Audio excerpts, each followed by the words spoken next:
मग पहिले 6 अध्याय तुम्हाला कशाचं ज्ञान देतायत? जसं मी सांगितलं की 18 अध्याय आहेत, त्याची विभागणी केली गेलेली आहे. चॅटमध्ये उत्तरं द्या मला माताजी, प्रभूजी. आज आपण कुठल्या योगाला सुरुवात करणार आहोत मग? कर्मयोग आपण आधी बघितला, अगदी बरोबर साधना माताजी. मग आजपासून आपण कुठल्या योगाला सुरुवात करतो आहोत? ज्ञान विज्ञान.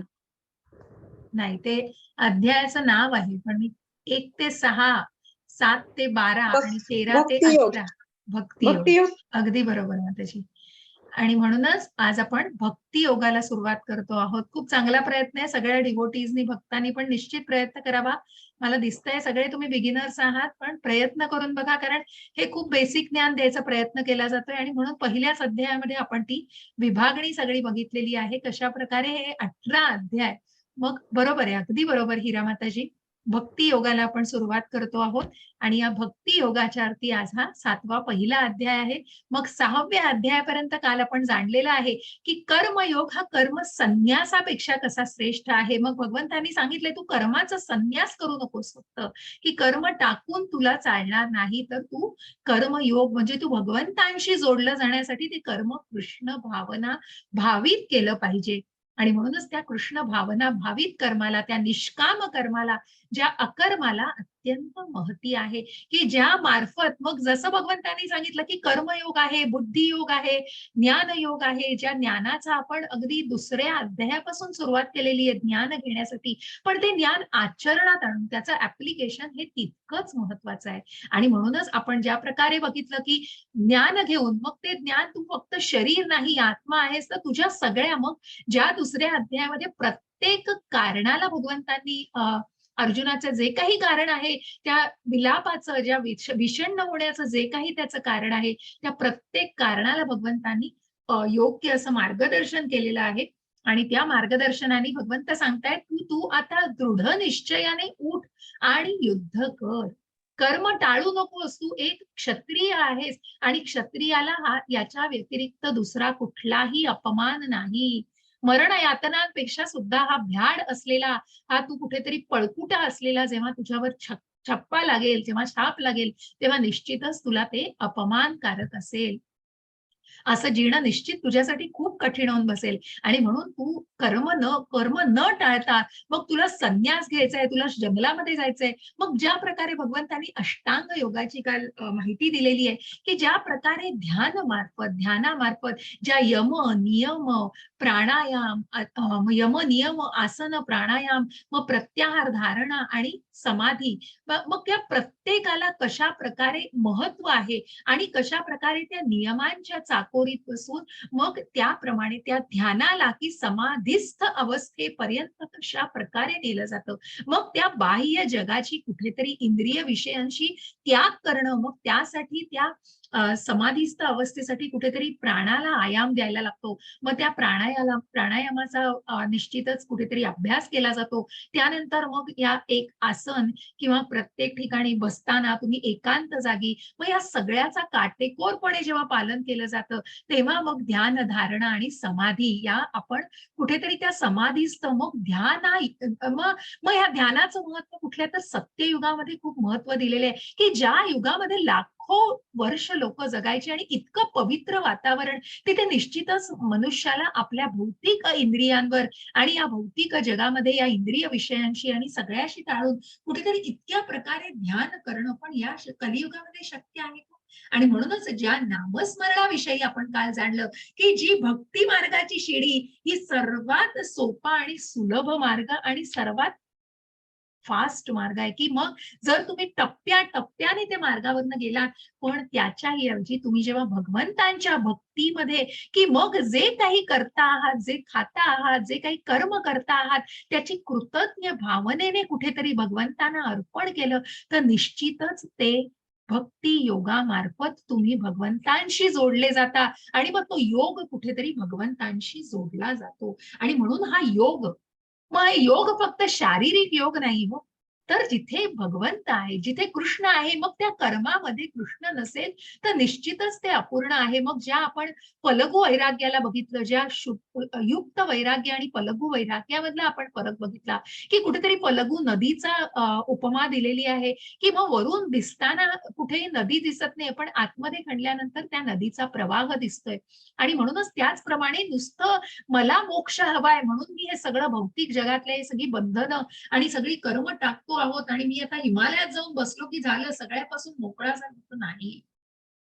तुझ्या जबाबदाऱ्या टाळू नकोस आणि प्रत्येकाने आपला यज्ञ विहित कर्म हे पार पाडलंच पाहिजे असं भगवद्गीतेमध्ये भगवंताने स्पष्ट सांगितलंय. कुठेही असं सांगितलं नाही की तू रिटायर हो, तू आता भगवद्गीतेचा अभ्यास कर, मग मी काळजी घ्यायला आहे तुझी. नाही, तू तुझं कर्म करत राहा. तुझी बांधिलकी, तुझी जी जबाबदारी आहे ती निश्चित तू पार पाडायची. आणि म्हणूनच या भक्तीच्या योगामार्फत आपण आज पुढे जाणार आहोत, की मग या अयशस्वी जे योगांमध्ये प्रयत्नपूर्वक कुठेतरी सिद्धी घेण्याचा आणि कुठेतरी तो अभ्यास करण्याचा प्रयत्न करतात, समाधीस्थ अवस्थेपर्यंत पोहोचू शकत नाहीत, कुठेतरी खंड पडतो. आणि मग अशा व्यक्तींचं काय होतं याचंही भगवंतांनी अर्जुनाला उत्तर दिलेलं आहे आणि सांगितलं की त्यांचा निश्चितच कुठेतरी श्रीमंत घराण्यामध्ये आणि चांगल्या आध्यात्मिक घराण्यामध्ये जन्म होतो आणि त्यांचं पुण्यकर्म ते निश्चितच पूर्ण करू शकतात. आणि म्हणून या कर्माची, ज्या कर्माचं आपण गुंतागुंत ही आधी जाणली 5व्या अध्यायामध्ये, की कशा प्रकारे मग कर्म ह्याचे भोग भोगायला लागणं, की आधीच्या जन्मातले कर्म ते असतात की पुढच्या जन्मामध्ये निश्चितच काल जे काही प्रश्न विचारले त्याचा संदर्भ सगळ्यात तोच होता, की मग कुठेतरी या कर्माचा गुंतागुंत तर आहेत, पण त्याचा कुठेतरी जी प्रारब्ध आहे आणि त्याचे भोग भोगायला हे निश्चितच लागतात.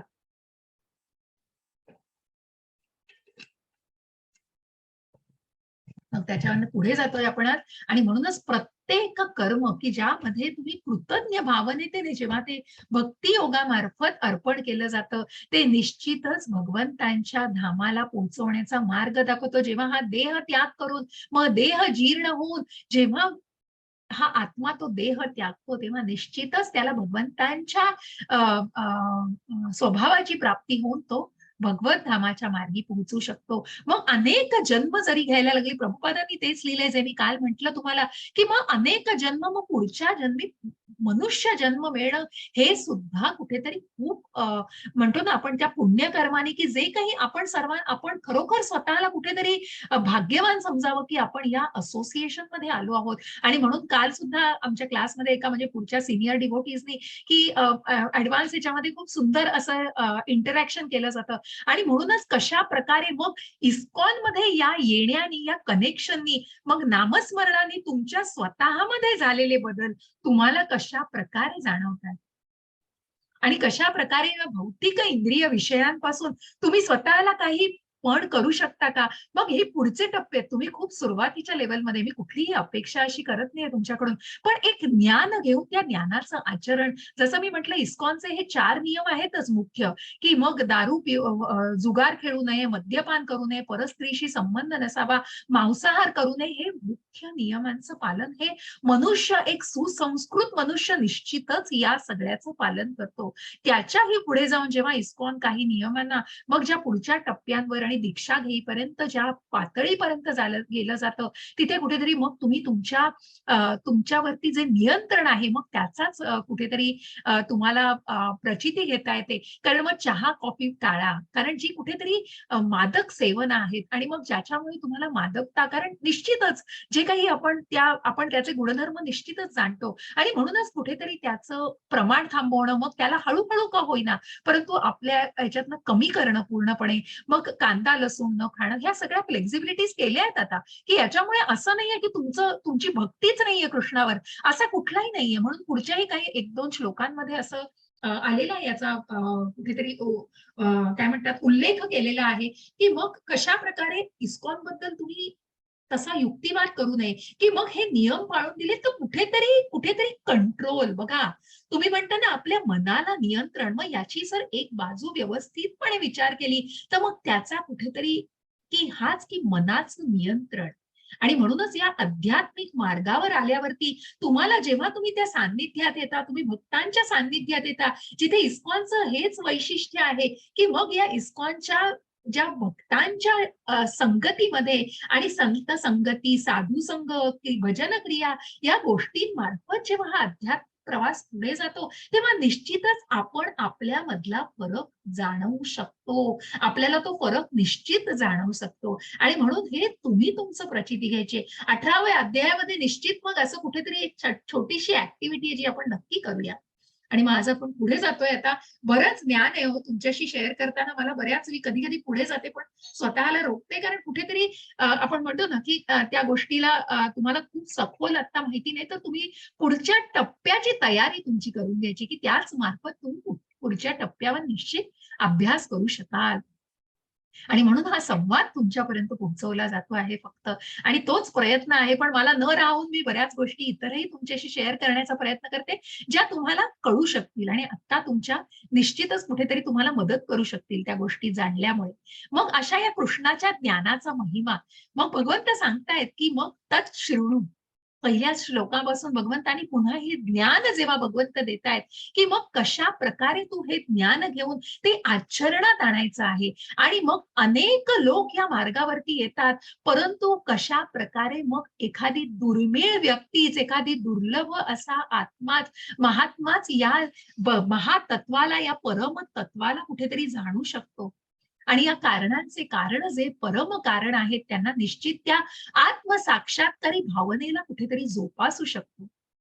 मग भगवान श्रीकृष्णाला तो शरण जाऊन, की मग कशा प्रकारे अनेक भक्ती मार्गांच्या सेवेमधून, मग ज्या नवविध भक्तीच्या सेवा आहेत त्याविषयी आपण जाणून घेणार आहोत. आणि मग अनेक देवाधिदेव, ज्या देवपूजा आणि त्याचा व्यक्तित्ववाद याविषयी आपण आधी सुद्धा काही उल्लेख केलेला आहे. थोडे नाजूक विषय असतात, परंतु जाणून घ्या. कुठल्याही प्रकारचा कुठलीही टीका न करण्याच्या दृष्टीने विचार करा, की मग हे असं का सांगितलं जातंय? कुठेतरी फक्त एवढंच महत्व का दिलं जातंय? असं नाही. कुठेतरी ब्रॉड स्पेक्ट्रमनी त्याचा विचार करण्याची खूप गरज आहे. आणि म्हणूनच भगवंतांनी जे ज्ञान दिलेलं आहे, जसं मी म्हटलं, की मग त्या ज्या प्रत्येक अर्जुनाच्या त्या कारणाला भगवंतांनी जे काही मार्गदर्शन केलेलं आहे, की तू आनंद नाही असं मानू नकोस. कारण तुला जरी तू युद्ध केलंस, तरीही तुला निश्चितच तुझा विजय होणं, तू विजयी होऊन पृथ्वीवर राज्य करशील. आणि जरी तुझा मृत्यू पावला, तरी तुला स्वर्ग सुख मिळेल, ज्याचा उपभोग तू घेऊ शकशील.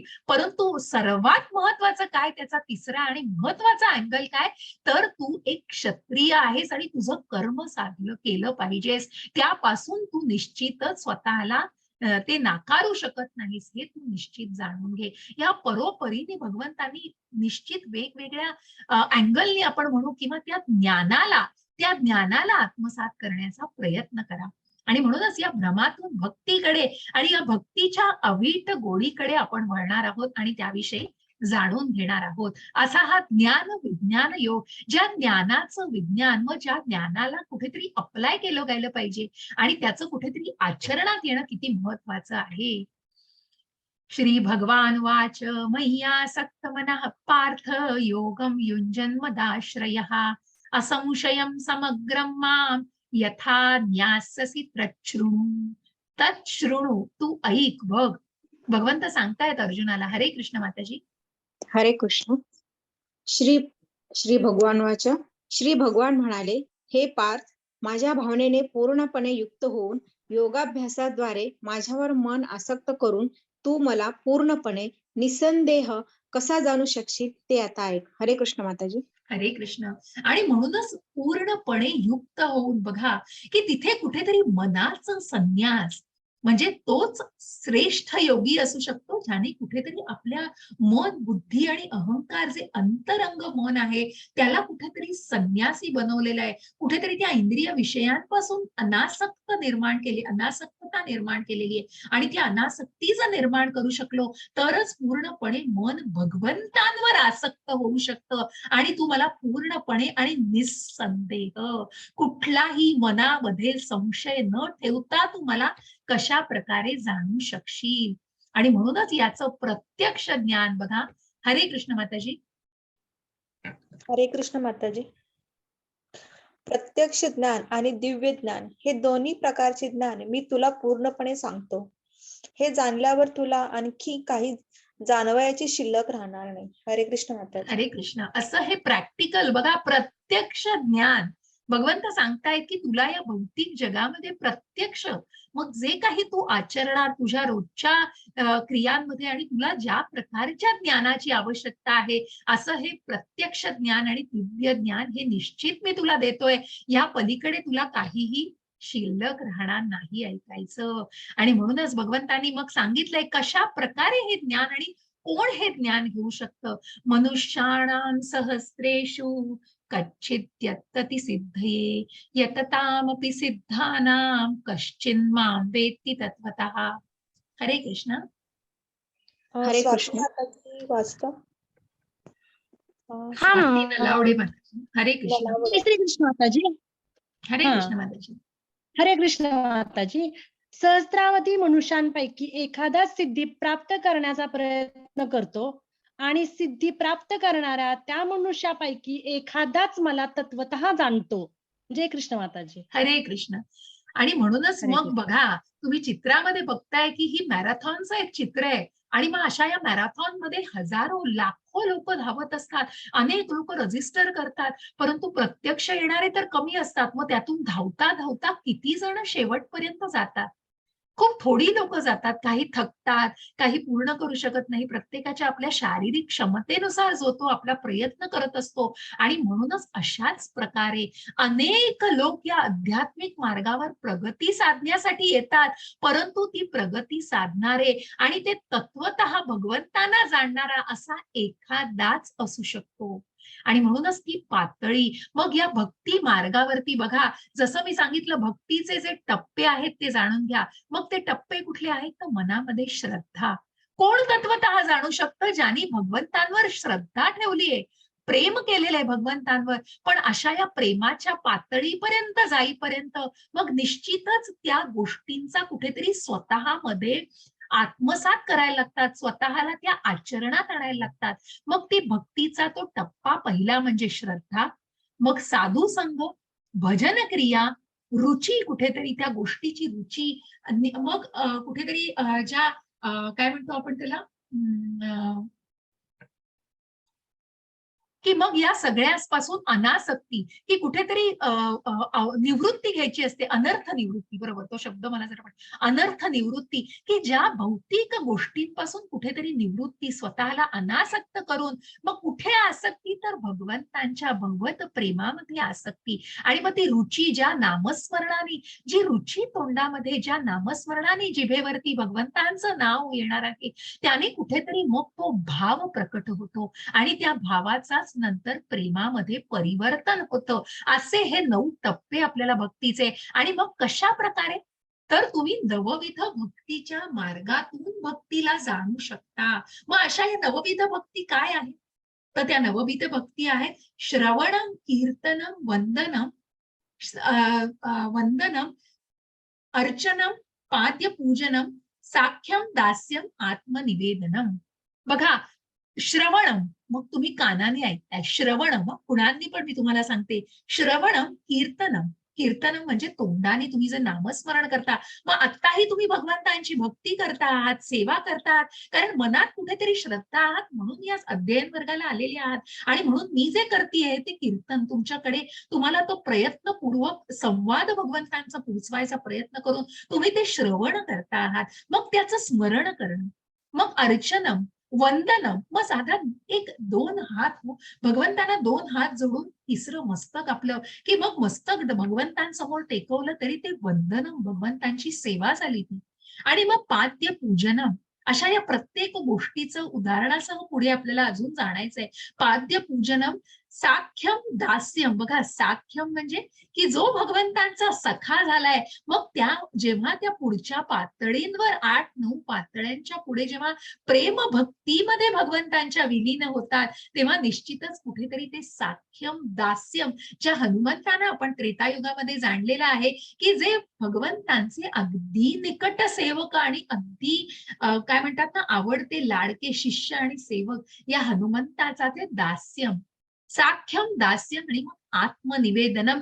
ज्या अर्जुनाने जो साख्य, जो सखा तर आहेच भगवंतांचा, परंतु कुठेतरी भगवंतांना शरण गेलेला आहे. मग जे गोस्वामी मी तुम्हाला सांगितले, जे चैतन्य महाप्रभूंच्या काळामध्ये त्या सर्व गोस्वामींनी भगवंतांना आत्मसाक्षात, आत्मनिवेदन की पूर्णपणे भगवंतांना शरण गेलेले होते. असं हे आत्मनिवेदनम. जो जो बळीराजा, ज्या बळीराजाची आपल्याला पुढेही कथा ऐकायची आहे, त्या बळीराजाने काय केलं तर भगवंतांना सांगितलं, तिसरं पाऊल माझ्या डोक्यावरती ठेव. जेव्हा 3 पावलं जमीन भगवंतांनी वामन अवतारात मागितली, तेव्हा पहिल्या 2 पावलात पूर्ण लोक त्यांनी कव्हर केले आणि पृथ्वी, लोक, स्वर्ग, पाताळ या सगळ्यांना कव्हर केलं, सगळे मागून घेतले. परंतु तिसरं पाऊल मी आता कुठे ठेवू?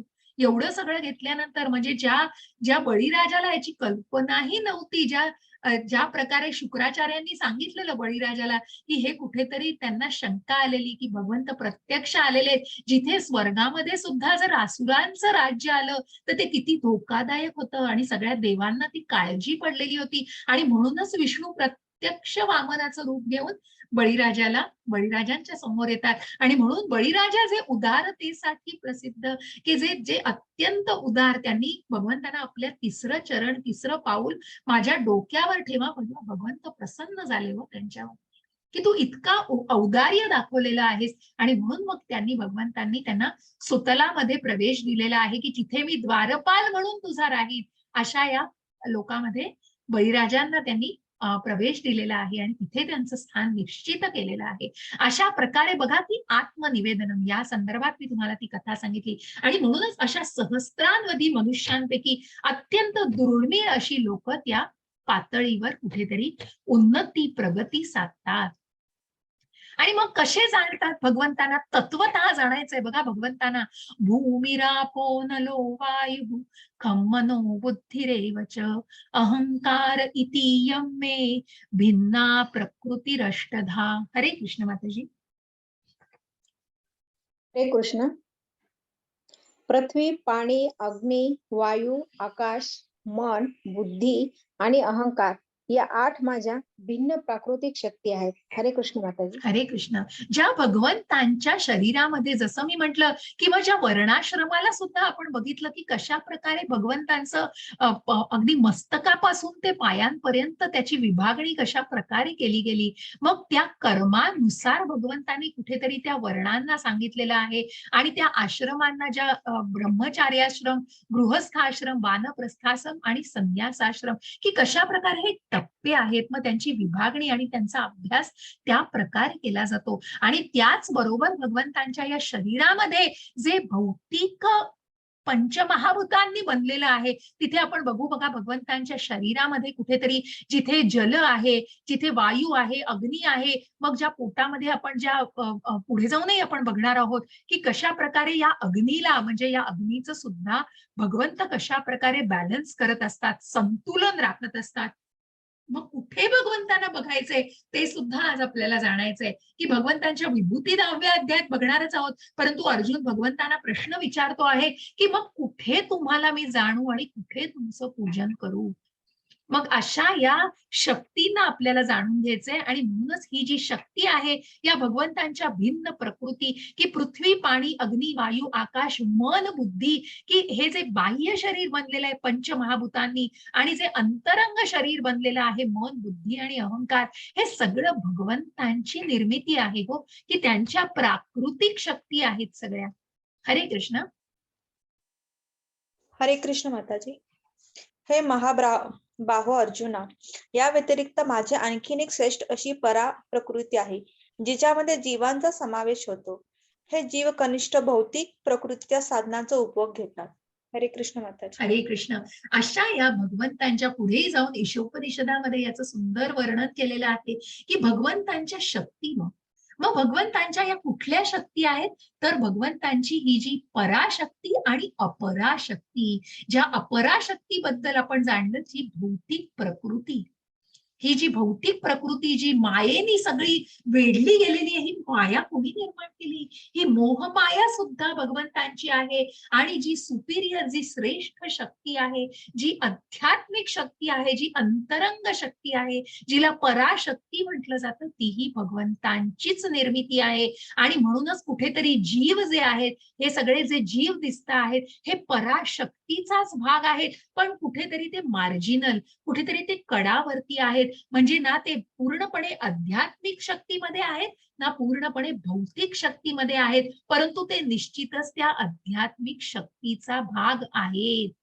आणि म्हणूनच त्या आध्यात्मिक शक्तीचा हा जीव, प्रत्येक जीव ज्याच्या हृदयामध्ये परमात्मा स्थित आहे, जिच्यामध्ये जीवांचा समावेश होतो, ज्या शक्तीमध्ये या जीवांचा समावेश होतो. आणि हे जीव जे आहेत, जाणून घ्या बघा नीट, हे जीव या या मार्जिनल म्हणजे भगवंतांची अंतरंग श्रेष्ठ शक्तीचा भाग असले तरी ते कुठेतरी अपराशक्तीमध्ये स्वतःला रमवत आहेत.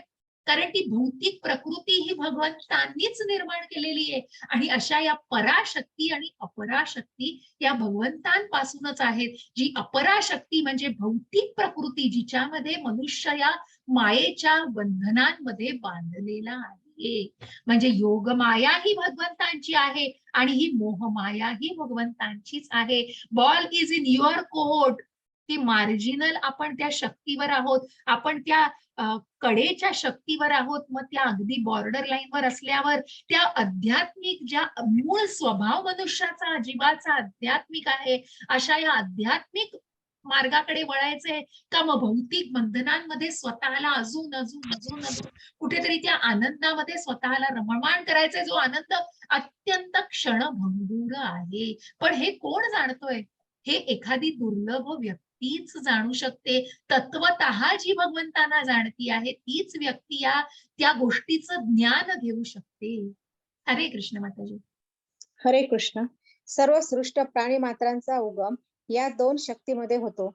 या जगतामध्ये जे काही भौतिक आणि आध्यात्मिक आहे, यांचा उत्पत्तीकर्ता आणि प्रलयकर्ता ही मीच आहे, हे निश्चितपणे जाण. 7.7 हे धनंजया, माझ्याहून श्रेष्ठ असे दुसरे कोणतेही तत्व नाही. दोऱ्यात ओवलेल्या मण्यांप्रमाणे हे सर्व काही माझ्यामध्ये आश्रित आहे. हरे कृष्ण माताजी. हरे कृष्ण. आणि म्हणूनच भगवंत म्हणतायत की या आध्यात्मिक आणि भौतिक जगतामध्ये जे काही आहे, ज्या प्राणी मात्रांचा, ज्या काही आपण बघतोय 84 लक्ष योनींमधून जेव्हा हा जीव जन्म घेत असतो, की आत्माचा प्रवास, मग आपण एक देह टाकून दुसऱ्या देहात, ज्या कर्माच्या प्रारब्धातून आणि ज्या काही कर्म गोष्टींमधून मनुष्य ज्या इच्छांमुळे, वासनांमुळे ज्या जन्मांच्या फेऱ्यामध्ये अडकलेला असतो, या सगळ्या जीवाची निर्मिती ही भगवंतांपासूनच केलेली आहे. त्याचा उत्पत्ती करताही भगवंत आहे आणि त्याचा प्रलय करताही भगवंतच आहे. आणि एका दिवसामध्ये भगवंत त्याची उत्पत्ती करू शकतो, तर एका रात्रीमध्ये त्याचा विध्वंस होऊ शकतो. हे तू निश्चितपणे जाण. ही शक्ती फक्त भगवंतांचीच असू शकते.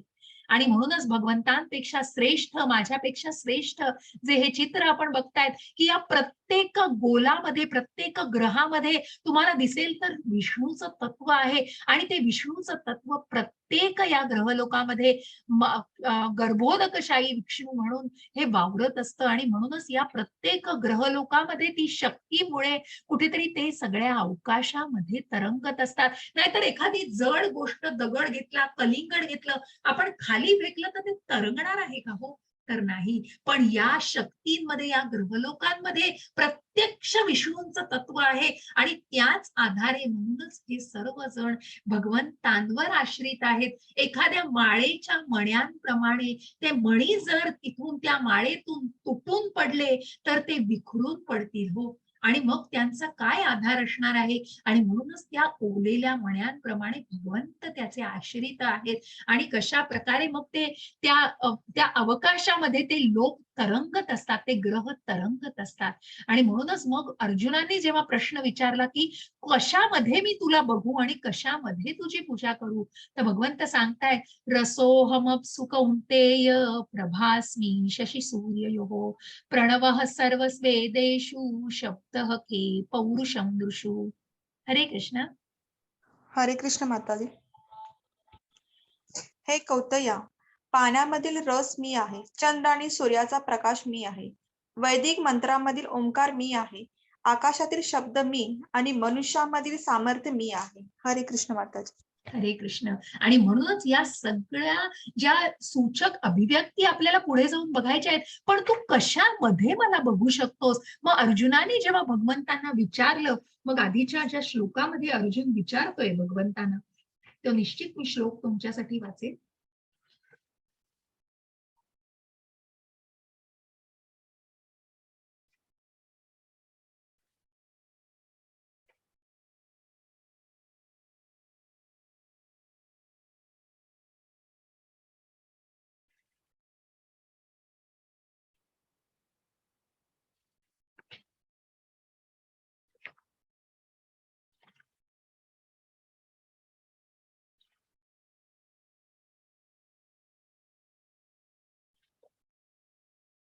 अच्छा, ठीक आहे. त्या 10व्या अध्यायामध्ये त्याचा उल्लेख आहे, परंतु इथे अर्जुनाने भगवंत अर्जुनाला प्रत्यक्ष स्वतःच्या की कशा प्रकारे या ज्या भौतिक प्रकृतीमध्ये मग जे काही आहे ते भगवंतांपासून आहे, की जी पाण्याची चव. मग बघा, एखादी तहानलेली व्यक्ती असते, ती कुठेतरी जेव्हा तहानेने व्याकुळ होते तेव्हा ते कुणीही अमृत आणून दिलं, अगदी दूध दिलं, अशा वेळी ताक दिलं, तर ती तहान भागणार नाही. कारण ते अमृताची चव फक्त त्या पाण्यामध्येच असते. मग त्या पाण्याने जो काही तहान भागवली जाते, तो शोष भागवला जातो, ते फक्त सामर्थ्य आणि ती चव फक्त पाण्यामध्येच असते. आणि म्हणून मग भगवंत म्हणतात, अशा या पाण्याच्या चवीमध्ये मी आहे.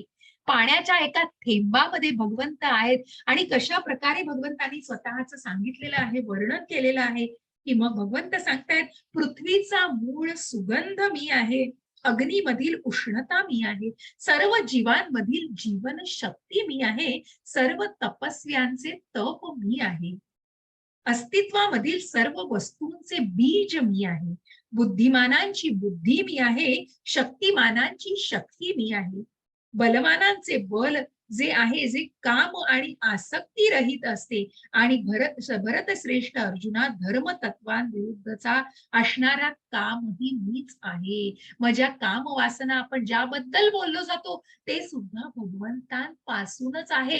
निर्मिती ही सर्वांची भगवंतांपासून केलेली आहे, परंतु ते ज्ञानही भगवंतच देत आहेत. आणि मग कशा प्रकारे स्वतःला त्या मार्गावरती आणून त्या ज्ञानाच्या आधारे आध्यात्मिक प्रगती साधायची, हे निश्चितच जाणून घ्यायचं आहे. हरे कृष्ण. हरे कृष्ण माताजी. साधना माताजी वाचा. हरे कृष्ण माताजी. हरे कृष्ण. 7.12 सात्विक, राजसिक आणि तामसिक हे सर्व भाव माझ्या शक्तीनेच अभिव्यक्त होतात. एका दृष्टीने मी सर्व काही आहे, परंतु मी स्वतंत्र आहे. मी प्राकृतिक गुणांच्या अधीन नाही, उलट तेच माझ्या अधीन आहेत. 7.13 त्रिगुणांनी सात्विक, राजसिक आणि तामसिक मोहित झाल्यामुळे हे संपूर्ण जगत त्रिगुणातीत आणि अविनाशी आहे. माझे स्वरूप जाणत नाही. माझे स्वरूप जाणत नाही. हरे कृष्ण माताजी. हरे कृष्ण. आणि म्हणूनच ज्या भगवंतांनी आधीच्याही आपण अध्यायांमध्ये बघितलंय कर्मयोगांच्या, की मग कशा प्रकारे ही जी त्रिगुणांचा प्रभाव आहे, मग आध्यात्मिक टप्पे पुढे दिसतायत आपल्याला हे जिने, परंतु कुठेतरी ज्या 3ऱ्या अध्यायामध्ये आपण जाणलं, 2ऱ्याही अध्यायांमध्ये जाणलं, की काम वासना, मग कशा प्रकारे मनुष्य या गोष्टींच्या आहारी जातो, कारण कुठेतरी त्या त्रिगुणांचा प्रभाव असतो. आणि म्हणूनच या त्रिगुणांचा सुद्धा भगवंतांच्या मार्फतच या शक्ती आहेत. या त्रिगुणांची निर्मिती केलेली आहे, परंतु कुठेतरी भौतिक जगामध्ये या त्रिगुणांच्या प्रभावाखाली आपण आहोत. भगवंतांवर याचा कुठलाही प्रभाव नाही. ते या गुणाच्या अधीन नाहीत, उलट ते गुणच भगवंतांच्या अधीन आहेत. ज्या प्रकारे आपण इथे बघतोय, की काम, क्रोध, लोभ हे सगळे आपल्याला जखडतात भौतिक जगतामध्ये, परंतु भगवंत या सगळ्यापासून अलिप्त आहेत. परंतु भगवंतच त्या मायेवरती कुठेतरी नियंत्रण करतायत, आणि म्हणून त्याचं ज्ञान आपल्याला मिळतंय. त्या ज्ञानाने निश्चितच आपण जर ते नॉलेज अप्लाय केलं, त्या ज्ञानाचं आचरण केलं, तर निश्चित आपणही या भौतिक जगताच्या बंधनांपासून स्वतःला मुक्त करून त्या गुणातीत जाऊ शकू, की या सात्विक, राजसिक, तामसिक त्याच्याही गुणांच्या पलीकडे जाऊन कुठेतरी जेव्हा भौतिक बंधनातून स्वतःला सोडवून घेऊ, मग अशा या अविनाशी ज्या भगवंत प्रत्यक्ष आहेत, अशा अविनाशी अशा भगवंतांना आपण जाणत नाही. मग तेच भगवंतांनी सांगितलंय की मी सगळी निर्मिती करतोय, परंतु मी याच्यापासून अलिप्त आहे, परंतु मी तुम्हाला जाणू शकतोय, पण मला जाणणारा नाही अजून. आणि म्हणूनच तो तत्वतः भगवंतांना कोण जाणू शकतो, तर अतिशय दुर्मिळ दुर्लभ असा आत्मा जाणू शकतो.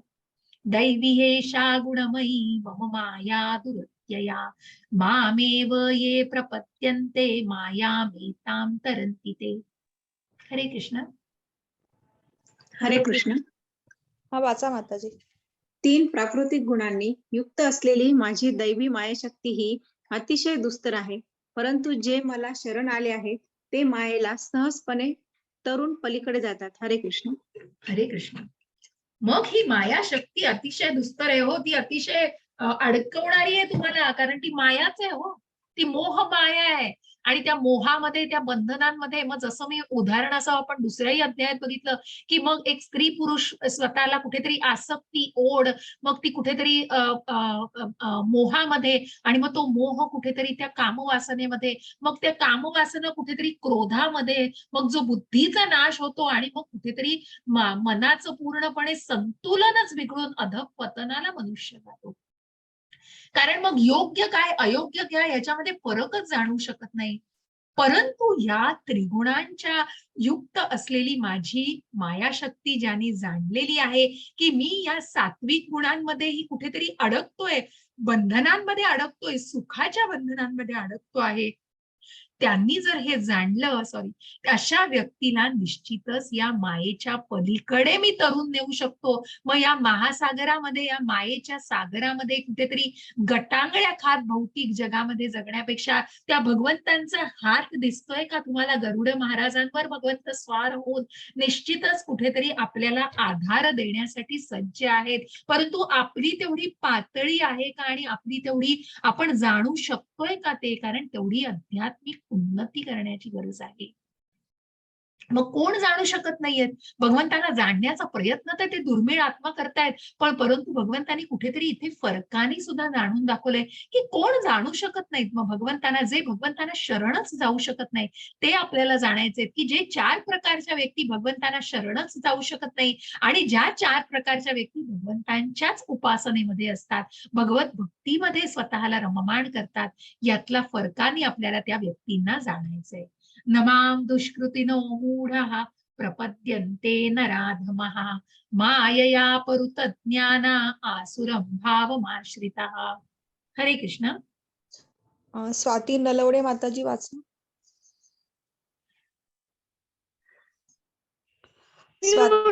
अनम्यूट. हरे कृष्ण माताजी. हरे कृष्ण माताजी.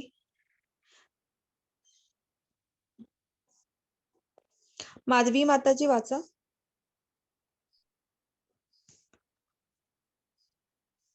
त्यांना अनम्यूट केले का? हो केलं ना. केलंय त्यांना अनम्यूट. माताजी वाचा. माधवी माताजी. हरे कृष्ण. हा, हरे कृष्ण माताजी. स्वाती हरे मॅडम. कृष्ण. जे हरे अत्यंत कृष्ण. हरे कृष्ण. जे अत्यंत मूर्ख आणि दुष्ट आहेत, नराधम आहेत, ज्यांचे ज्ञान मायेमुळे नष्ट झाले आहे, आणि जे असुरांची नास्तिक प्रवृत्ती धारण करतात, ते मला शरण येत नाहीत. हरे कृष्ण हरे माताजी. कृष्ण. मग जे प्रभुपादांनी त्यांना मूर्खच म्हटलेले, असे मूर्ख, दृष्ट, नराधम, जे तामसी वृत्तीच्या पूर्णपणे अधीन गेलेले आहेत, आणि या मायेमुळे ज्या त्रिगुणांचा मी प्रभाव सांगते, ती सात्विकता, राजसिकता आणि तामसिकता, मग त्या तामसिक भावनेमध्ये स्वतःला इतकं इतकं ढकलून दिलेलं आहे की ज्याच्यामध्ये कुठल्याही योग्य अयोग्याची सुद्धा चाड नाहीये. असे हे अत्यंत मूर्ख, दृष्ट, नराधम आणि ज्यांच्यामुळे ज्या मायेमुळे हे सगळं नष्ट झालेलं आहे, अशा असुरांची ज्याची नास्तिक प्रवृत्ती ज्यांनी धारण केलेली आहे, असे असुर भगवंतांना कधीच शरण येत नाहीत, असं प्रत्यक्ष भगवंतांनी सांगितलंय. कारण कुठेतरी मग आपण म्हणालो जसं ती श्रद्धा मनामध्ये असली पाहिजे. जर इतकी मूर्ख व्यक्ती वागणारी असेल, इतकी दृष्ट असेल की जो मनुष्य मनुष्याच्याच जीवावर उठतो, अशा प्रकारे जर मनुष्याची वृत्ती असेल तर ती नराधम आसुरी वृत्ती आहे, राक्षसी वृत्ती आहे. असे लोक निश्चितच भगवंतांच्या भगवंतांना शरण जात नाही. असे हे नराधम काही लोक दिलेले आहेत की कशा प्रकारे मग नुसताच बोजा. आणि मग इथे आपल्याला कुठेतरी जगाई मदाई जे चैतन्य महाप्रभूंची ही कथाही पुढे आपल्याला येणार आहे सविस्तर मध्ये. मग चैतन्य महाप्रभूंनी कुठेतरी शिक्षा न देता त्यांना सोडून दिलेलं आहे. आणि मग कशा प्रकारे स्वतःला त्या गोष्टींनी की मग तामसिक भावनेमुळे कुठेतरी ज्या प्रकारे स्वतःला आसुरी वृत्तीमध्ये ढकलून दिलेलं आहे, अशा या गोष्टीमुळे मग तो बोजवारा बघा घेऊन हा व्यक्ती चाललेला आहे एवढूशा त्या, कारण ते गाढव आहे हो, आणि ते असं बोजवारा हाकतंय. कुठेतरी ती वृत्ती आणि ती तामसिक वृत्ती, मूर्खपणाची वृत्ती, मग गाढवाला सगळे का मूर्ख म्हणतात? कारण कुठेतरी बोजा घेऊन नुसता लादलेला असतो हो, आणि फक्त तो काम, मग त्याचं काम असतं महत्वाचं. पण कुठेतरी मग अशा या कुठेतरी प्रतिकात्मक उपमा म्हणून ही दिलेली आहे की मग अशी ही नराधम व्यक्ती असतात, या आसुरी वृत्ती या भगवंतांना जाणू शकत नाहीत. मग कोण भगवंतांना जाणू शकतो? कुठल्या 4 प्रकारच्या व्यक्ती जाणू शकतात? तर चतुर्विधा भजन्ते माम जनाहा सुकृती अर्जुन, आतो जिज्ञासुरर्थार्थी ज्ञानी च भरतर्षभ. हरे कृष्ण. माधवी माताजी वाचा. सॉरी, माधवी माताजी. अनम्यूट होऊ शकत नाही का? वाचा माताजी तुम्ही. ठीक आहे. हरे कृष्ण माताजी. हे हा, भरत माताजी. श्रेष्ठ हरे कृष्ण. अर्जुना, 4 प्रकारचे पुण्यात्मा माझी भक्ती करू लागतात. आर्त, अर्थार्थी, जिज्ञासू आणि ज्ञानी. हरे कृष्ण. हरे कृष्ण. बघा की कुठल्या 4 प्रकारच्या व्यक्ती मला शरण येऊ शकतात आणि माझ्या भक्तीमध्ये येऊ शकतात. मग अशी ही उदाहरणं दिलेली आहेत. जे आर्त, बघा आर्तता म्हणजे संकटामध्ये जी व्यक्ती आहे, संकटामध्ये जो जीव आहे. मग असं हे गजेंद्र महाराजांचं उदाहरण आहे, ज्यांचा पाय मगरीने धरलेला होता तरी भगवंतांची सेवा चुकली नाही त्यांच्याकडून. आणि अशा या भगवंतांना ज्या अर्चनम या माध्यमातून कुठेतरी पूजा आणि फूल अर्पण करतायत भगवंतांना. कारण भगवंतांचीच श्रद्धा त्या भक्ती मार्गावरती त्यांची सेवा करण्याच्या इतक्या त्या वृत्तीमध्ये ते रममाण आहेत की त्यांना त्या आर्ततेमध्ये फक्त भगवंतच आठवतायत. आणि अशीच ही द्रौपदी, ज्याची आपण भर सभेमध्ये महाभारताच्या युद्धामध्ये आपण बघितलं की भर सभेमध्ये जिचा अपमान केला जातो, जिला निर्वस्त्र करण्याचा प्रयत्न, विवस्त्र करण्याचा प्रयत्न केला जातो, अशा या नराधमांसारख्या लोकांना मग ती कुठेतरी फक्त भगवंतांचाच धावा करते. ज्या दुष्टांचा कुठेतरी नाश केला गेला पाहिजे, अशा वेळेला फक्त ती भगवंतांचाच धावा करते की भगवंतच तिचं रक्षण करतायत. बघा की मग कुठेतरी ज्या द्रौपदी मातेचा कुठेही अपमान होऊ नये अशा प्रकारे त्यांनी तिच्या अपमानाची काळजी, तिच्या मानाची काळजी घेतलेली आहे आणि स्त्रीचा कुठेही अपमान होऊ दिला नाही. भर सभेमध्ये ही गोष्ट किती लज्जास्पद होती, परंतु द्रौपदीचा विश्वास हा फक्त भगवंतांवर, आणि म्हणून त्या आर्त अवस्थेमध्ये ती भगवंतांचाच धावा करत होती. मग अर्थार्थी, जिथे आपण खाली बघतोय ध्रुव महाराज, ज्यांच्या वडिलांच्या मांडीवरून ढकलून दिलं गेलं सावत्र आईकडून, मग स्वतःच्या आईकडे सुनिधी मातेकडे जाऊन ध्रुव महाराज विचारतात की मलाही राज्य करायचंय, मलाही बाबांच्या मांडीवर बसायचं आहे. मग तेव्हा आई सांगते, सुनिधी माता, की तू जंगलात जा आणि कृष्णाचा शोध घे, म्हणजे तुला ते निश्चित राज्य मिळवून देतील, तुझे वडील तुझ्या वडिलांच्या तुला मांडीवर बसता येईल. मग असा हा बालक, 5 वर्षाचा बालक कृष्णाच्या शोधामध्ये निघाला हो. आणि जंगलामध्ये फिरताना त्यांनी नारद महाराज त्यांना भेटले आणि त्यांनी सांगितलं, अरे तुझं एवढं लहान वय, तू आत्ता हे वय नाही, तुला कृष्ण नाही भेटणार आता. परंतु इतकं तो दृढ निश्चय होता की मग नारद महाराजही तिथे कुठेतरी त्यांनी त्या बालकाला सांगितलं की तू या मंत्राचा जप कर आणि तू कृष्णाला निश्चित प्राप्त करू शकशील, तू भगवंतांचं दर्शन घेतील. आणि म्हणून अशा या ध्रुव महाराजांना 6 महिन्यामध्ये प्रत्यक्ष भगवंतांनी येऊन दर्शन दिलेलं आहे. आणि दर्शन दिल्यानंतर काय हो, जिथे अर्थार्थी, जिथे राज्य मिळवण्यासाठी कुठेतरी त्या गोष्टीसाठी ध्रुव महाराजांनी जे स्मरण केलेलं भगवंतांचं, परंतु त्यांना भगवंतांनी दर्शन दिल्यानंतर मला आता दुसरं काहीही नको, ना मला राज्य हवं, मला काहीही कशाचीही मोह नाही, अशा या ध्रुव महाराजांना भगवंतांनी आढळलं असं स्थान दिलेलं आहे ध्रुव लोकामध्ये. आणि म्हणूनच जे न मागता सुद्धा ते ऐश्वर्य भगवंतांनी त्या भक्ताला दिलेलं आहे. हे निश्चित जाणं ज्या सुग्रीव महाराजांचं आपल्याला दिसतंय. मग ज्यांनी वाल्यानी त्याच्या भावानी जी त्याची बायको आणि त्याचं राज्य पळवलेलं होतं, बायकोला पळवलं, राज्य हिसकावून घेतलं, त्याच सुग्रीव महाराजांनी वाली विरुद्ध, तो त्यांचा भाऊ असला तरी कुठेतरी भगवंतांच्या सेवेमध्ये मग त्यांनी निश्चितच भगवंतांची सेवा करून, त्यांचा विश्वास संपादन करून त्यांनी वाली महाराजांचे युद्ध करून भगवंतांनी युद्ध केलेलं होतं आणि त्यांचा नाश करून मग सुग्रीवांना राज्य मिळालं. आणि म्हणूनच अर्थार्थी कारण हे असू शकतं, ज्या जिज्ञासू बघा, जे व्यासमुनींच्या पत्नीच्या पोटामध्ये शुकदेव गोस्वामी आहेत आणि ज्यांनी जन्म घेतला, 16 वर्षांनी ज्यांनी जन्म घेतला, कारण त्यांना या भौतिक जगामध्ये येण्याची इतकी भीती होती, कारण कुठेतरी या भौतिक गोष्टींमध्ये आपण अडकू किंवा काय, या सगळ्याचं त्यांना कुठेतरी आणि जाणून घ्यायचं होतं, औत्सुक्य होतं या सगळ्यांविषयीचं. आणि म्हणून जन्म झाल्या ते निश्चितपणे ते धावले आणि त्यांनी आई वडिलांना सुद्धा बघितलं नाही, कारण कुठेतरी ती जिज्ञासू जिज्ञासू वृत्ती होती.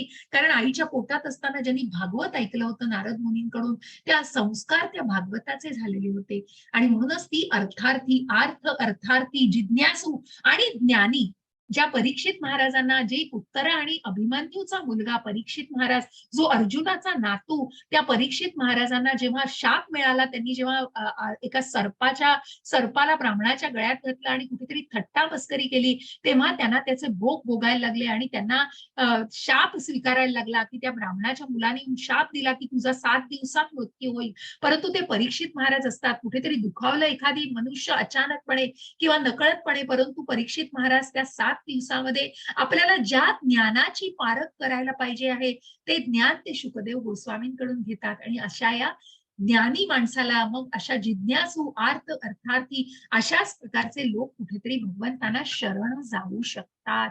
हे जाणा. मग ज्या प्रकारे आपण पहिल्या ह्याच्यापासून उदाहरण बघितलं की अनेक मॅरेथॉन मध्ये रजिस्टर करतात, तसे याही कोर्समध्ये हो अनेक हजारोंनी लोक रजिस्टर करतात, पण तुमच्यासारखे आता 36-38 लोक बघा, जे दुर्मिळ आत्मा आहेत, ते सतत सलगतेने निश्चितच हा प्रवास करता आहेत. हा पहिलं उदाहरण मला तुम्हाला त्या ह्याच्यामध्ये सांगायचं होतं. आणि म्हणूनच कुठेतरी या शुद्ध भक्तीमध्ये की मग जे अर्थार्थी, ज्ञानी, जिज्ञासू, हरे कृष्ण. आणि म्हणूनच असं कारण असलं तरी ते कारणांसह निश्चितच ते भगवंतांच्या भक्तीच्या मार्गावरती स्वतःला आणतायत. हरे कृष्ण माताजी. सुनंदा माताजी वाचा. हरे कृष्ण माताजी. हरे कृष्ण. यापैकी जो पूर्ण ज्ञानात आहे आणि जो सदैव शुद्धी भक्ती सेवेत सप्त असतो तोच श्रेष्ठ, कारण मी त्याला खूप प्रिय आहे आणि तो मला प्रिय आहे. जय माताजी. हरे कृष्ण.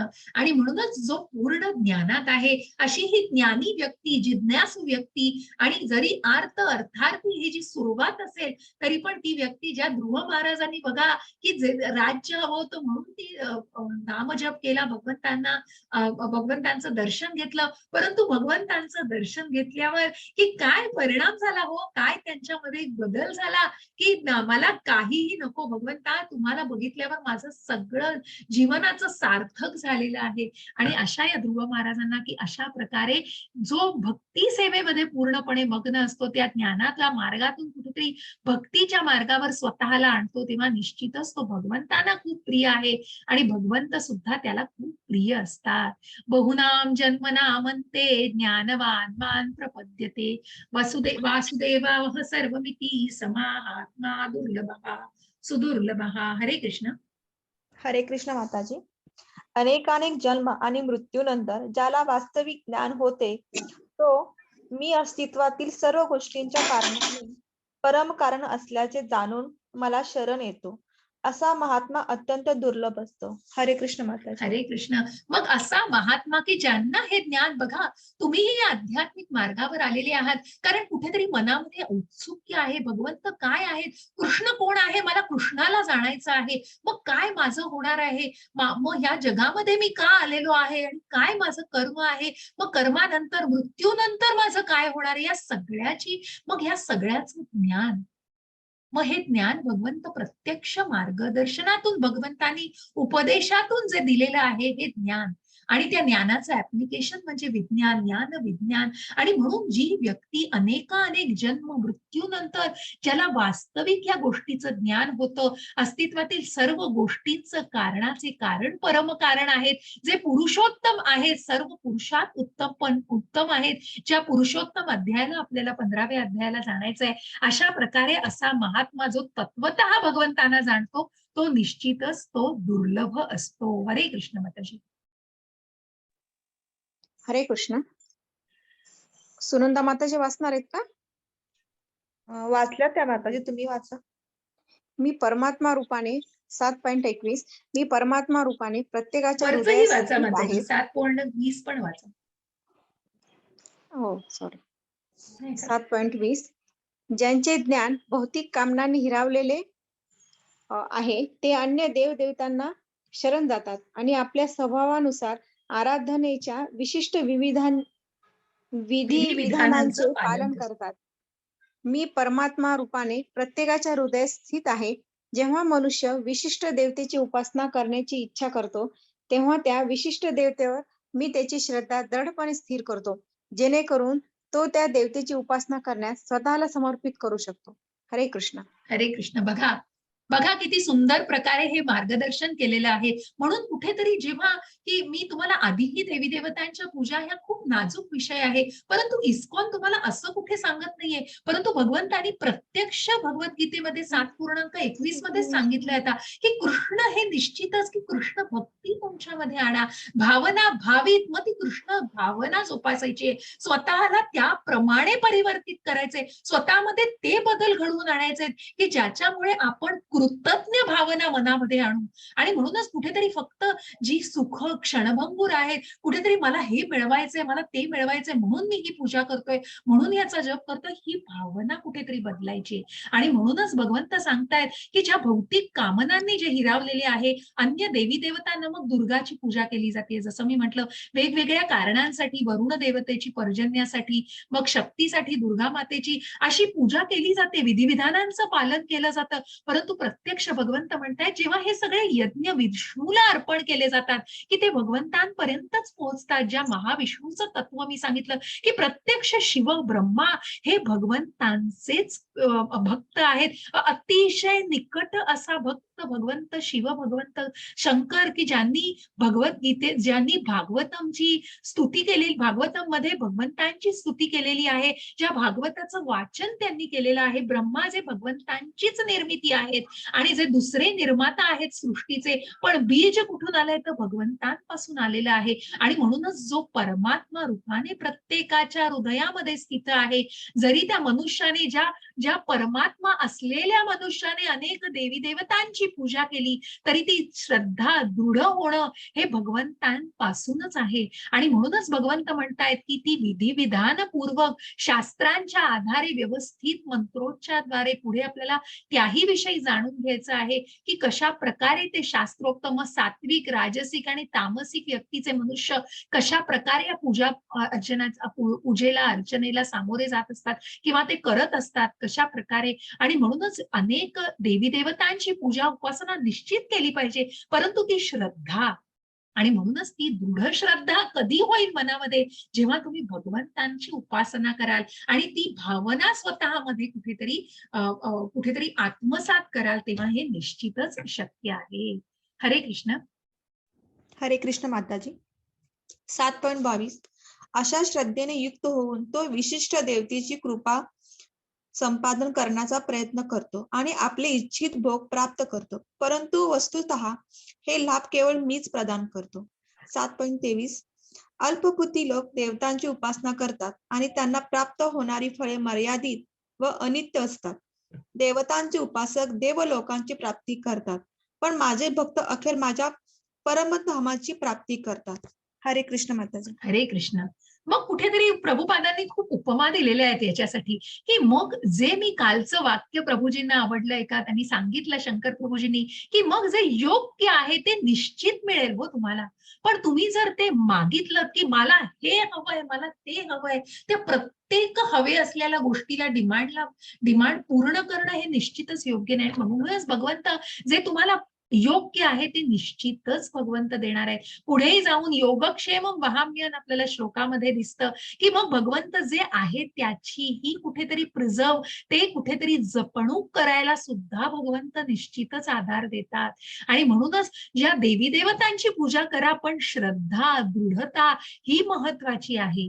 कुठेतरी जे योग्य आहे ते मिळवण्याचा प्रयत्न करा. ती श्रद्धा दृढ भावनेने करा, हे महत्वाचं आहे. शास्त्र विधी विधानपूर्वक मंत्रोच्चाराने निश्चितच याही पुढे आपण जाऊन ओम तत्सत या गोष्टीला जाणणार आहोत, की कशा प्रकारे मग ती गोष्ट भगवंतांना अर्पण केली जाते. आणि म्हणूनच जे भगवंतांना ही गोष्ट अर्पण करतात ते निश्चितच भगवत धामाची प्राप्ती करतात.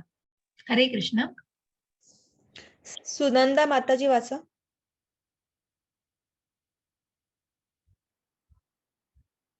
सुनंदा माताजी वाचा. नाही होत. वाचा माताजी. कोण आहे अजून? मोनिका माताजी आहे, त्यानंतर हरे कृष्ण. माधवी माताजी वाचा. माधवी माताजी. 7.24 हरे हरे कृष्ण. कृष्ण. 7.24 मला पूर्णपणे न जाणणाऱ्या अल्पबुद्धी लोकांना वाटते की मी पुरुषोत्तम भगवान श्रीकृष्ण पूर्वी निराकार होतो आणि आता व्यक्तित्व धारण केलेले आहे. त्यांच्या अज्ञानामुळे ते माझे अविनाशी आणि अनुपम असे दिव्य स्वरूप जाणू शकत नाहीत. हरे कृष्ण. हरे कृष्ण. आणि म्हणूनच अशा ज्या आपण आधी नराधम, असुर आणि या व्यक्तींना तर आपण जाणलंच, परंतु या जगामध्ये जे तर्कवादी, मायावादी आणि अल्पबुद्धी, मग जिथे ज्ञानाचा अभाव आहे, ज्या अज्ञानापोटी अनेक लोकांना वाटतं की भगवंत या जगामध्ये येत आहेत मनुष्य रूपात, पण एक शक्ती आहे, ती एक शक्ती म्हणूनच वावरतात, फक्त पृथ्वीवर येताना कुठेतरी मनुष्य रूपात येतात आणि पुन्हा जेव्हा जातात तेव्हा ती एक शक्तीच असतात. अशा या निराकार आणि अशा या रूपामध्ये मग त्या मनुष्य रूपापर्यंत, मग ब्रह्मरूपाला सुद्धा भगवंतांनी, ज्यांनी ब्रह्मरूपाला मानलंय त्यांचा सुद्धा भगवंतांनी स्वीकार केलाय. ज्यांनी परमात्म्याला जाणलेलं आहे, हृदयामध्ये स्थित असलेल्या परमात्म्याला जाणलंय, ते भगवंतांच्या निश्चित सान्निध्यात आहेत आणि ज्यांना भगवान जाणलेले आहेत. मग असा संबंध, अभ्युदय आणि प्रयोजन याला आपण 10व्या 11व्या अध्यायामध्ये अजून विश्लेषित करून जाणणार आहोत. कारण कुठेतरी ज्या मनुष्य रूपी, ज्या भगवंतांना भगवान रूपामध्ये जे अत्यंत मोहक असं बासरी घेतलेलं, डोक्यावर मोरपीस असलेलं, इतकं मोहक कृष्ण म्हणजे सगळ्यांना अट्रॅक्टिव्ह कृष्ण, याच्यातच सर्वांना आकर्षित करणारे असे कृष्ण. आणि म्हणूनच अशा या कृष्णाचं जे मनमोहक आणि श्यामसुंदर रूपाला कोण बोलणार नाही हो, अशा या भगवानांच्या रूपाशी कुठेतरी संबंध प्रस्थापित केला जातो. मग आपल्याला पुढे जाऊन त्या अर्चविग्रहाला पण जाणायचंय. मग कशा प्रकारे, बघा तुम्ही स्वतःच बघा की एखाद्या देवळात गेलात आणि भगवंतांची मूर्ती फक्त बघून, जसं माताजी म्हणाल्या त्या दिवशी की मला घळा रडू येतं, मग काय आहे? हाच संबंध आहे भगवंतांशी असणारा. कारण कुठेतरी त्या भावना व्यक्त केल्या जातात, कारण त्या भगवान त्या मनुष्य रूपाशी जे 2 हात 2 पाय असलेलं जे आपल्यासारखंच मनुष्य रूप जेव्हा भगवंत धारण करतात, कारण भगवंतांना त्या भक्तांचा सहवास तर हवाच आहे, परंतु त्या भक्तांनी कुठेतरी तो संबंध प्रस्थापित करणं गरजेचं आहे. मग त्या संबंध कसा, तर पुढे आपल्याला जाणायचंय की भक्ती मार्गातून मग तो अभ्युदय आणि प्रयोजन काय असलं पाहिजे, तर ते परमात्म्याला जाणण्याचं. आणि मग तो अविनाशी आणि अनुपम असं दिव्य रूप कोण जाणू शकत नाही, तर अल्पबुद्धी, ज्यांना हे ज्ञान नाही, जे ज्ञानाने परिपूर्ण तर नाहीच, परंतु पूर्णपणे त्या ज्ञानाचा अभाव आहे, असे अल्पबुद्धी, तर्कवादी, मायावादी लोक भगवंतांना जाणू शकत नाहीत. हरे कृष्ण. हरे कृष्ण. कोण वाचणार आहे? हरे कृष्ण. वाचा माताजी, स्वाती माताजी वाचा. 7.25 मूढ आणि अज्ञानी लोकांना मी कधीही प्रकट होत नाही. माझ्या अंतरंगा शक्तीद्वारे मी त्यांना अप्रकट राहतो आणि म्हणून मी अजन्म आणि अच्युत असल्याचे ते जाणू शकत नाहीत. 7.26 अर्जुन, मी पुरुषोत्तम भगवान भूतकाळात घडलेले सर्व काही घडत असणारे सर्व आणि भविष्य काळात घडणारे सर्व काही जाणतो. मी सर्व जीवांना जाणतो, परंतु मला कोणीही जाणत नाही. हरे कृष्ण माताजी. हरे कृष्ण. बघा की म्हणूनच माशा या मूढ अज्ञानी लोकांसमोर भगवंत प्रकट, मग त्या भगवान रूपामध्ये ते भगवंताला जाणूच शकत नाहीत, कारण भगवंत अशांसमोर प्रकट होणं शक्यच नसतं. जसं मी म्हटलं की अशा गोष्टींना मनुष्य सामोरा जातो की ज्याची इंद्रिय ही सदोष आहेत. हो, भगवंत प्रत्यक्ष आता जरी बाजूला येऊन आपल्याला भगवद्गीता सांगितली तरी आपली तेवढी क्षमता नाही. हो, आपले इंद्रिय तेवढे सक्षम नाही आहेत, कुठेतरी सदोष आहेत ते. आणि म्हणून त्या इंद्रियांद्वारे आपण भगवंतांना जाणण्याचं काय, हो, त्यांना आपण त्यांचं अस्तित्वही जाणू शकत नाहीत. आणि अशांसाठी भगवंत निश्चितच अप्रकट आहेत. मग त्यांना भगवंत नाही दिसू शकत. मग ती भक्ती प्रेम हे निश्चित कुठेतरी श्रद्धा मनामध्ये असली पाहिजे अशा शक्तीद्वारे. आणि म्हणूनच जी पराशक्ती आहे भगवंतांची, त्या शक्तीद्वारेच भगवंत अशा लोकांना अप्रकटच राहतात. मग ते जे प्रकट होणारे आहेत, ज्या कंसाच्या वधासाठी ज्यांनी देवकी मातेवर हात उचलला आणि तिला मारण्याचा प्रयत्न केला, तिथेच कुठेतरी ती मग ज्या काय आपण म्हणालो ना, परित्राणाय साधूनां विनाशाय च दुष्कृतां धर्म संस्थापनार्थाय संभवामी युगे युगे. मग त्या प्रकट होणाऱ्या, बघा, संभवामी युगे युगे, प्रत्येक युगामध्ये भगवंत प्रकट होत आहेत. मग त्या प्रकट होण्याला जाणणं कधी शक्य आहे, तेव्हा त्या आत्मसाक्षात्कारी भावनेमध्ये स्वतःला आणून कुठेतरी परमात्म्याचा अंश आहोत आपण, हा आत्मा, त्या परमात्म्याला जर जाणलं नाही तर कशा प्रकारे आपण शरीराशीच कुठेतरी निगडीत आहोत. मग त्या देहधारी भावनेशीच निगडीत आहोत. मग अज्ञानापोटी असे तर्कवादी मायावादी लोक असेच कुठेतरी वाक्य करणार आणि असेच कुठेतरी तर्क करणार, त्याचा ते भगवंतांना जाणूच शकत नाहीत.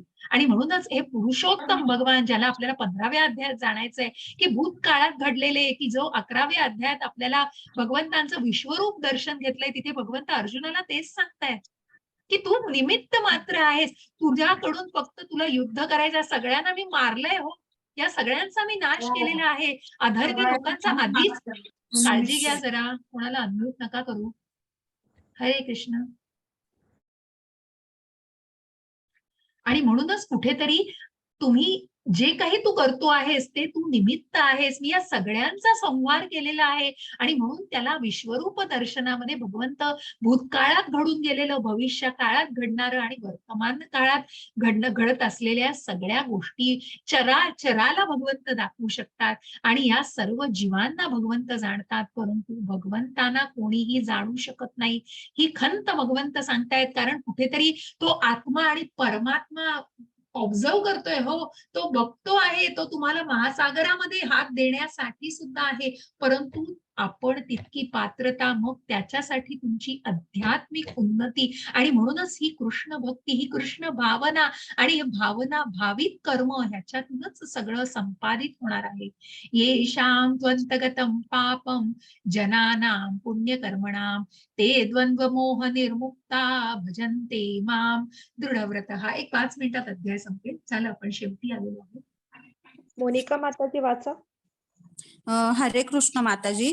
हरे ज्यांनी कृष्ण. या जन्मी आणि पूर्वजन्मी पुण्यकर्मे केली आहेत आणि ज्यांची पापकर्मे पूर्णपणे नष्ट झाली आहेत ते द्वंद्वरूपी मोहातून मुक्त होतात आणि दृढ निष्ठेने माझ्या सेवेमध्ये युक्त होतात. हरे कृष्ण माताजी. हरे कृष्ण.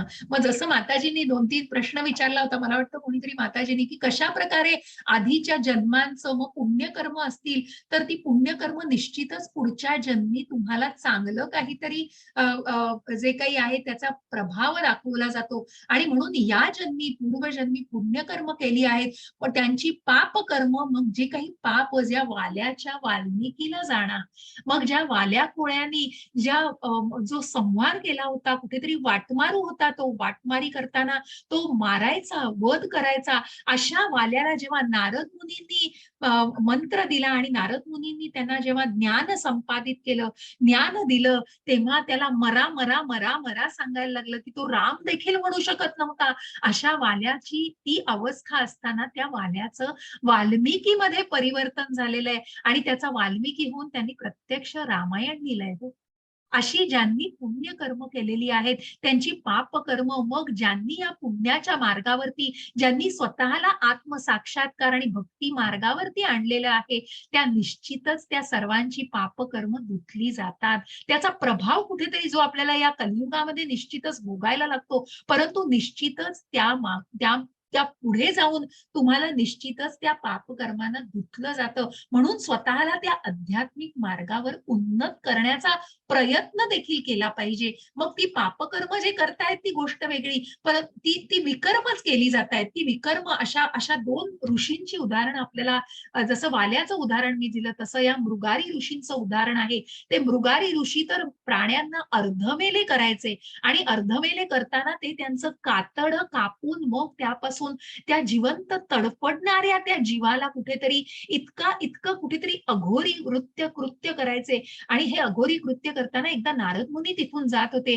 तेव्हा तो मृगारी त्यांना विचारतात, की तुम्हाला हवंय का हरणाचं शरीराचं, म्हणजे ती जे काही आसन असतं ते. तर मग नारद मुनी म्हणतात, तू का हे करतोयस? हे किती चुकीचं आहे आणि किती पाप कृत्य तू करतोयस. पण तो म्हणतो, हे माझ्या कुटुंबाच्या उपजीविकेसाठी मी ते करतोय, तर मी काय करू दुसरं? तर मी हे करणार कारण माझ्या वडिलांनीच मला हे सांगितलंय. तिथे कुठेतरी इतकी निरागसता नारदांना वाटते आणि म्हणून नारद मुनी त्याला कुठेतरी ज्ञान देण्याचा प्रयत्न करतात, की तू हे सोडून दे आणि तू सोडून देऊन तू नामस्मरण कर आणि नामस्मरण केल्यानंतर बघ तुला काय प्रचिती येते.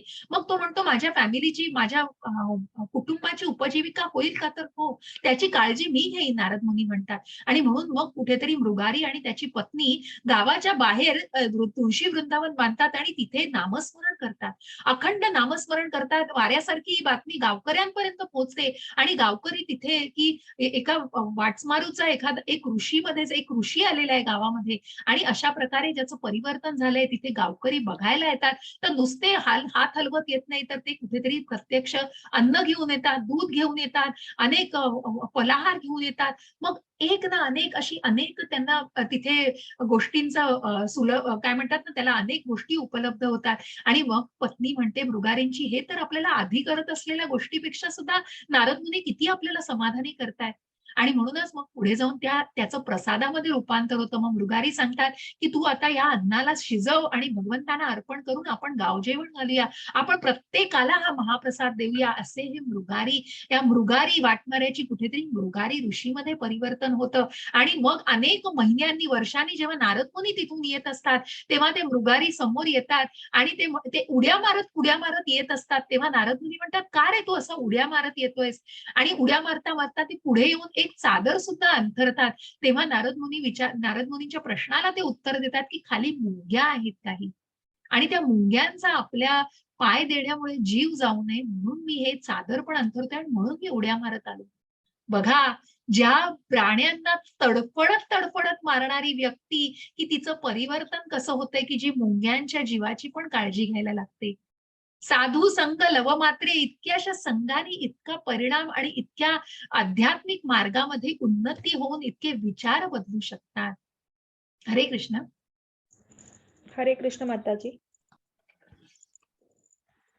पूर्णपणे मत्यरायण झालेले जे मला भौतिक सृष्टीचा संचालक, देवतांचा नियंत्रण, सर्व यत्नांचा अधिष्ठाता भगवंत म्हणून जाणतात, ते मृत्यू समय सुद्धा मला जणू शकतात.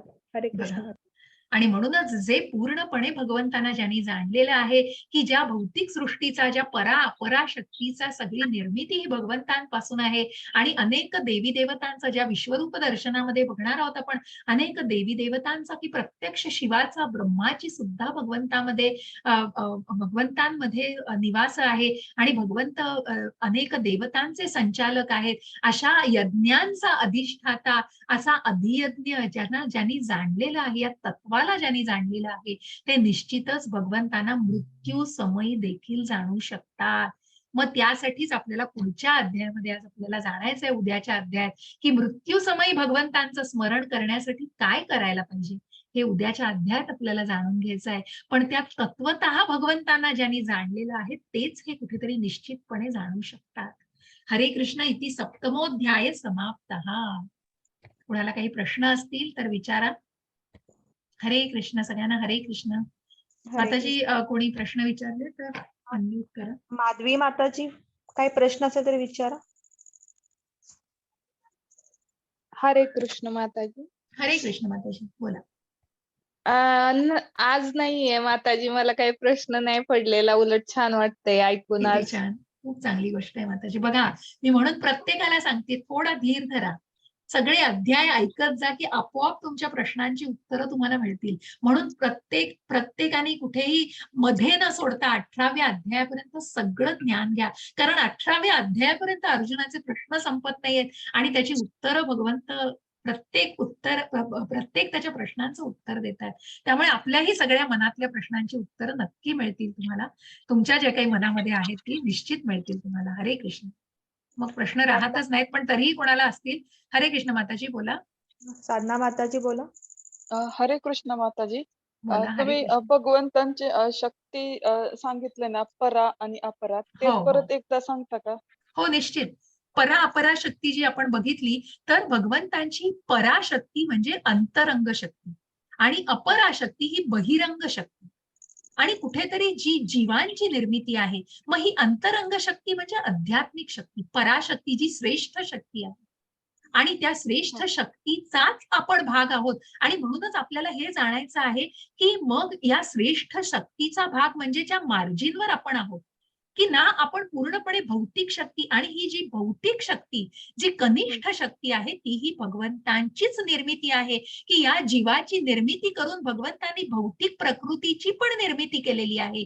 पण या जीवाला जाणायचं आहे, तो कुठेतरी मार्जिनवर आहे. आणि म्हणून ती मार्जिनल शक्ती जी आहे, जी रेषेवरची शक्ती आहे, तिथे जीवांची निर्मिती आहे. आणि या जीवाला कुठेतरी जाणायचं आहे, की त्याचा मूळ स्वभाव. आणि म्हणूनच भगवंत सांगतायत बघा, या भौतिक प्रकृतीमध्ये, मग तुम्ही एखाद्या कारचं उदाहरण घ्या.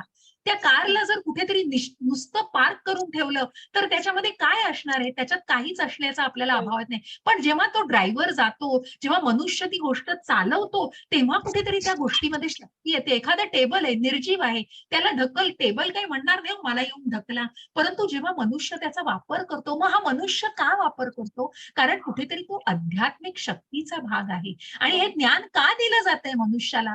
कारण मूळ स्वभाव भगवंतांचा, मूळ स्वभाव हा मनुष्याचा आध्यात्मिक आहे, पण तो स्वतःला भौतिक प्रकृतीमध्ये भगवंतांचीच निर्मिती असलेल्या कनिष्ठ शक्तीमध्ये स्वतःला त्याने गुरफटून घेतलेला आहे. परंतु त्याला जाणायचं आहे भगवंतांच्या आध्यात्मिक शक्तीला, आणि म्हणूनच त्याचं महात्म्य जाणायचं आहे. कारण ही निर्मिती सगळी भगवंतांपासूनच आहे, पण भगवंतांनी तुमच्यावर सोपवलंय सगळं. भगवंत आधार द्यायला आहेत, परंतु भगवंतांनी तुमची निर्मिती करून तुम्हाला सोडलंय त्या भौतिक प्रकृतीमध्ये. मग तुम्हाला काय करायचं हे तुम्ही ठरवायचंय. अर्जुनालाही शेवटच्या अध्यायात भगवंत तेच सांगतायत, 18व्या अध्यायात, की हे सगळं ज्ञान मी दिलंय तुला, पण तुला काय करायचंय हे तू ठरव आता. तुमच्याकडे भगवंतांनी सोपवलंय, आणि म्हणूनच ते ज्ञान घेऊन त्या ज्ञानाला कशा प्रकारे आचरणात आणायचं हे तुम्ही ठरवायचं. ही शक्ती आहे भगवंतांची माताजी. हरे कृष्ण. हरे कृष्ण. हरे कृष्ण. अजून आहे कोणाला प्रश्न? माधवी माताजींचा नाहीये काही म्हणाल्या? हो, नाही बोलणार. कोणाला नाहीये? चला आपण सेशन संपवूया. आहे कोणाला प्रश्न? सुनंदा माताजी बोला. हरे कृष्ण.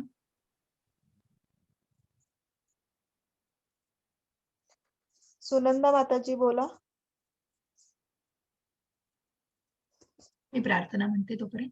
वाञ्छाकल्पतरुभ्यश्च कृपा सिन्धुभ्य एव च पतितानां पावनेभ्यो वैष्णवेभ्यो नमो नमः. सुनंदा माताजी बोला, कुणाला आहेत का अजून काही प्रश्न? हरे कृष्ण. नसतील काही तर माताजी सगळ्यांना अनम्यूट करा. आपण एकदा हरे कृष्ण महामंत्र माताजी. म्हणूया. मी रेकॉर्डिंग आता थांबवते.